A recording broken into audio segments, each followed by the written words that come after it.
This video is late, but you all can thank YouTube for making every version copyright as soon as I uploaded the video.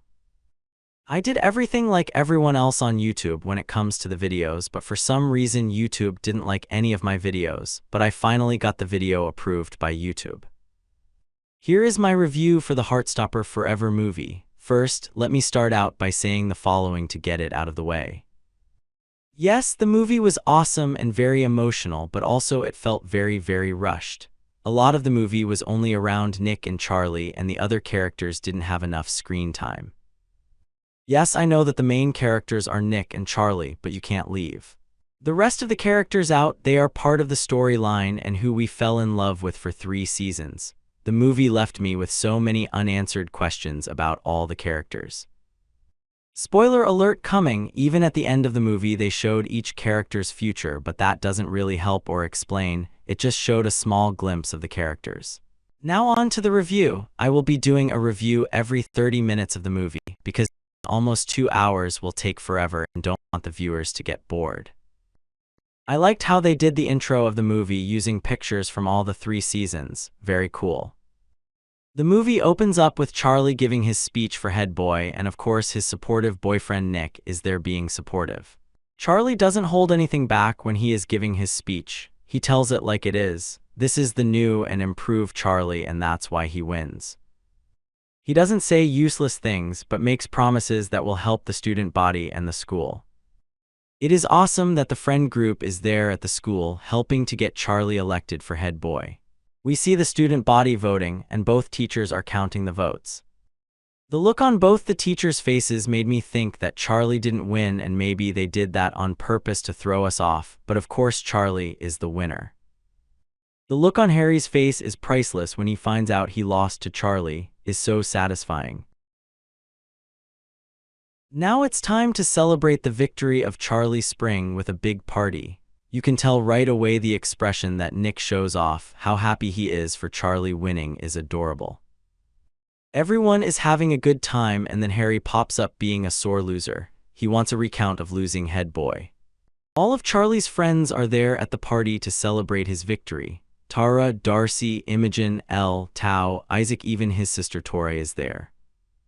Each friend is in their own little world, trying to deal and figure their life choices out.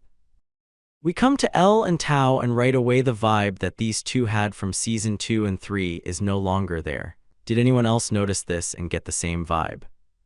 After the party, Nick and Charlie drive to the beach, where they had their first date, and this is where things start to get steamy. They are not the same couple as before, all innocent. They have grown up and doing adult things. Nick and Charlie aren't shy about what they want now, and it shows in the movie, especially when they are on the pier.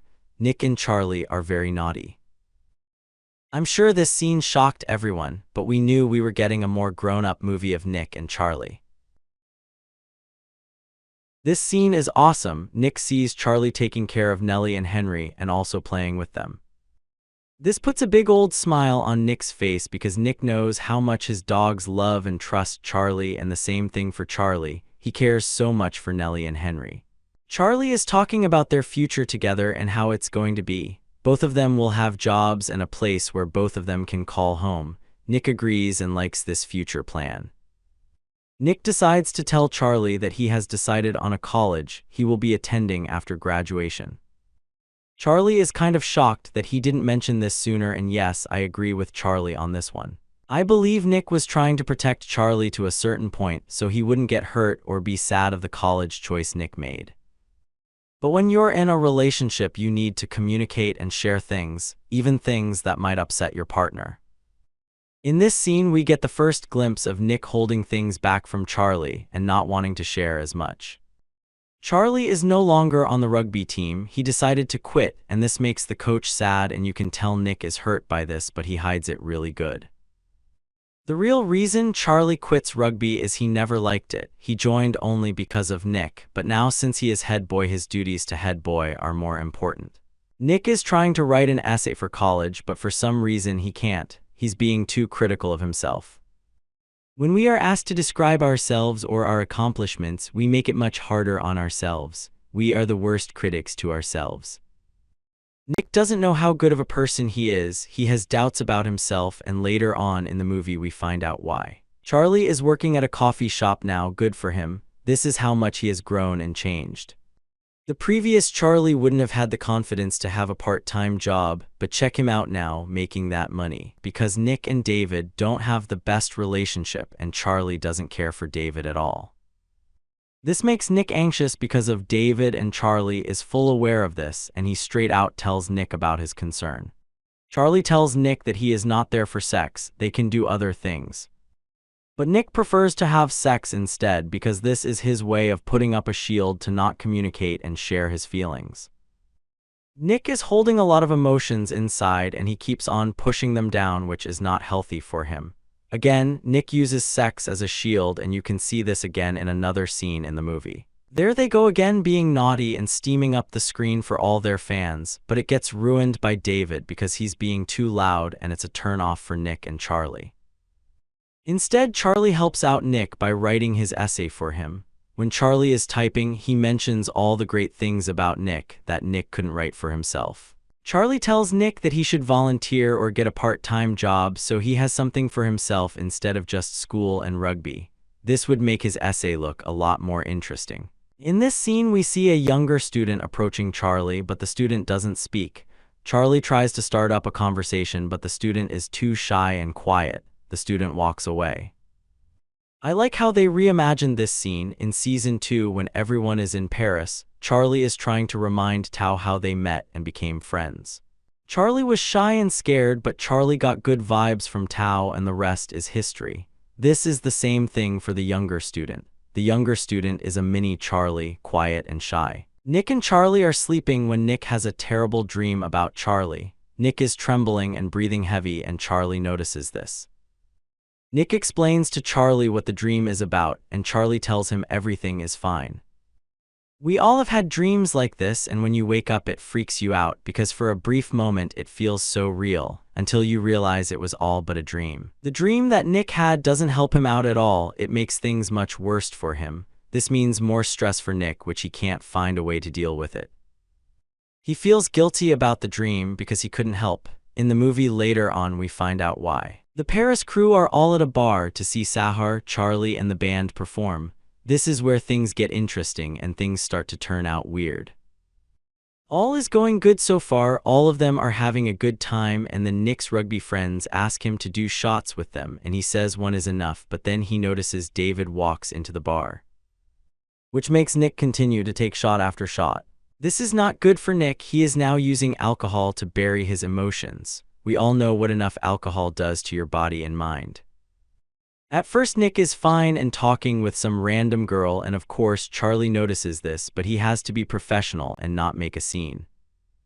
To be honest, I think it made Charlie a little jealous that Nick was talking to some random girl, but he just played it off. It's no lie when we see our boyfriend or girlfriend talking to some random person, we automatically get that jealous feeling. It's a natural thing that happens because we are human beings and that's part of life, but we also want to tell them, back off there with me, go prowl somewhere else. Now here is where we see a different Nick come out. Charlie notices right away that there's something wrong with Nick. Nick isn't acting normal like himself. He's being loud, silly, dancing all over the place, jumping on Tao's back. He's making himself the center of attention and he is sweating a lot. This is all due to the alcohol, so much alcohol that Nick has drank that it makes changes to who you are without you even noticing it. Nick is in the restroom. Nick looks at himself in the mirror and you can tell that he doesn't recognize the person looking back at him. At that moment, the Nick we all adore and fell in love with is not there. The alcohol has buried that person for the night and this new Nick has appeared. That's not very likable. He comes out of the restroom and he hears Tao and Elle arguing. Being Nick, he wants to make everything better, but it doesn't help that he is drunk and he is not aware that he needs to stay away and let Tao and Elle figure things out on their own.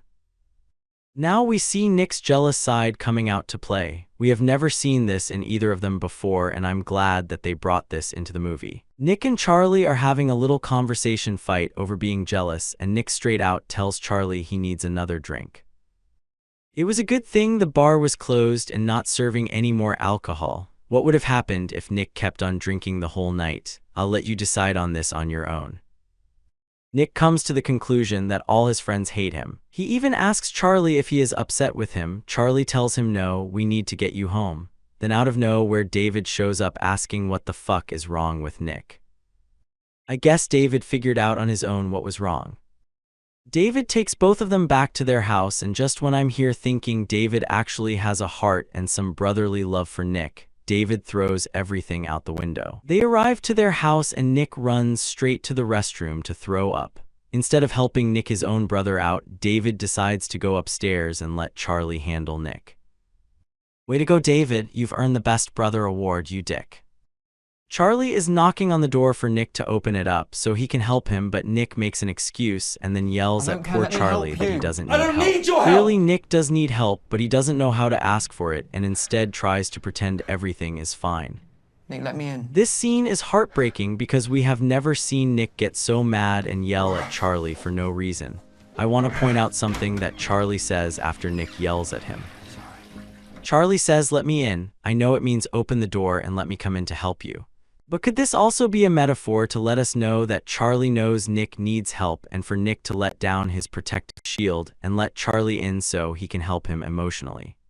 What do you all think about this? Is this actually a metaphor to help out Nick or nothing at all? Nick finally opens up the door and Charlie helps him out. Later, when both of them are in bed, Charlie wants to know what happened to Nick. Nick explains he got drunk, got jealous, and went crazy. In the morning, Nick is cooking some breakfast for Charlie as an apology for him being a mess. They talk and the conversation goes from good to bad. Charlie tells Nick what's going on, but Nick just turns it back around to Charlie on why he keeps on forgetting his lunch for school. Nick avoids Charlie's concerns about him and tells Charlie to stop using his therapy nonsense on him. This upsets Charlie and he tells Nick he is leaving. Here we are again with Nick pushing down his emotions and feelings further down, not letting Charlie in to help him. He's more concerned about Charlie being okay, but at the same time Nick is hurting himself too in the process. Nick is on the field playing some rugby against another school, and after he scores he glances to the sidelines to see if Charlie is there, but no Charlie. Right now Charlie doesn't want to be around Nick. Nick's frustration and anger is coming out on the field and he's taking it out on that one player. I found out that in the book the player called Nick the F-slur. And I'm glad that they didn't use that word in the movie. The player instead called Nick a dickhead. After this, things got out of hand and Nick starts a fight with that one player, and that player wasn't holding back. He threw the first punch which made Nick fall down and bleed from his head. I know that in the book it goes more into details about what actually started the fight between them. It would have been nice if the movie explained this a lot more, but I guess we had to come to our own conclusions about what was going on. A lot of it does have to deal with Nick and his emotions, and this was a place for him to release them. In Season 1, Episode 8, when Nick and Tao are talking to each other about Charlie, Nick mentions to Tao that rugby is a good way to release your issues. Charlie is talking to Jeff about how to help people. After everything he has been through, Charlie thought it would be easy to help Nick out with his problems, but it isn't. In cases like these, you can be there every day to help out, but if that person refuses help, there's nothing you can do. You can have all the resources to help them, but if they never open the door to let you in, there's nothing more you can do until they realize they need help. Charlie ends up at the ER to make sure Nick is okay after the fight. No matter how mad you are at someone, when you're told they're in the ER, whatever anger you have goes away and those feelings of love come back. You can tell Nick is sorry just by the way he looks at Charlie. There are no words said, just the way he looks at Charlie says I'm sorry, and Charlie knows this because he kisses Nick's hand. Nick's mom Sarah shows up at the hospital, and instead of being upset with Nick about the fight, she is understanding and caring.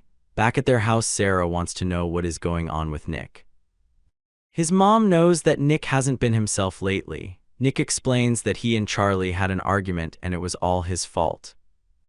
I'm glad that Nick is realizing and taking some responsibility for the argument. This shows the side of Nick we all fell in love with, the kind and gentle one, but he still has a lot of issues to work out. He tells his mom that he hasn't been a very good boyfriend, and his mom tells him without saying any words that he is wrong. Charlie comes to check on Nick to make sure that he's okay. Charlie also has a surprise for Nick. They are walking through the covered snow streets and are very quiet and just looking at each other, not saying a word to each other. I believe that Charlie thought about that one time he first visited Nick's house for the first time and it started snowing. They both went out in the snow and started playing, making snow angels, throwing snowballs at each other. Because of this happy memory, Charlie decides to throw a snowball at Nick to make things not so awkward. They have a good time playing again in the snow like they did back in season 1. It was very cool that they redid the snow scene again. As we all know, this was Nick's favorite day with Charlie. At least for now, they're back to being happy. If you made it to this part of the video, a big thank you for sticking around. I will be posting part 2 of the review of the movie soon. I hope you all enjoyed my review of the movie so far, and again, thank you.